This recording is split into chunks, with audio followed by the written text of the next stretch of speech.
আসসালামু আলাইকুম। সকলে দেখতে পাচ্ছেন আমাদের কুমিল্লা বরুড়ার সেই বিখ্যাত লতিরাজ।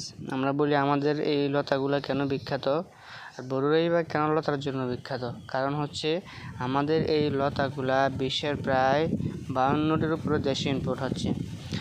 এর চাহিদা অনেক বেশি, বাজারের দাম অনেক বেশি, কারণ এটা সাদা হয়, দেখতে সুন্দর হয়, হালকা একটু চিকন হয় আর প্রচুর পরিমাণে লতা বের হয় প্রত্যেকটা গাছ থেকে। 2 দিনের মাথায় লতা বের হয়ে 2টা-3টা করে বের হয়।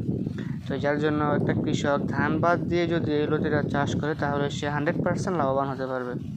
আর এখন বর্তমানে সবাই ধান বাদ দিয়ে লতিরাজের দিকে ঝুঁকতেছে।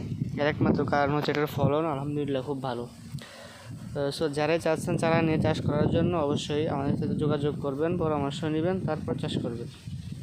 বাংলাদেশের প্রত্যেকটা জেলাতেই এটা চাষ করা যায়। নোয়াখালী, লক্ষ্মীপুর, ফেনী থেকে নিয়ে যশোর, কুষ্টিয়া, পাবনা, রংপুর, দিনাজপুর, তারপর হচ্ছে আপনার ঢাকাতেও অনেক চারা অনেকে ছাদ বাগানের জন্য নিয়েছে। যেখানে লাগান এটা সেখানেই হয়। ছাদের মধ্যে যদি এটা হয় জমিতে আরও ভালো হয়, যেটা সকলে জানেন। তো আর হচ্ছে এই দেখতে পাচ্ছেন কীভাবে লতা বের হয়েছে, 4টা-5টাও, কোনো গাছে 6টার উপরেও আছে লতা।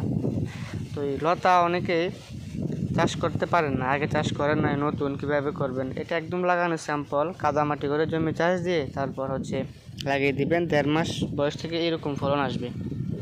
এই যে দেখতে পাচ্ছেন এখন ভিডিওতে এরকম ফলন আসবে 1.5 মাসের পর থেকে।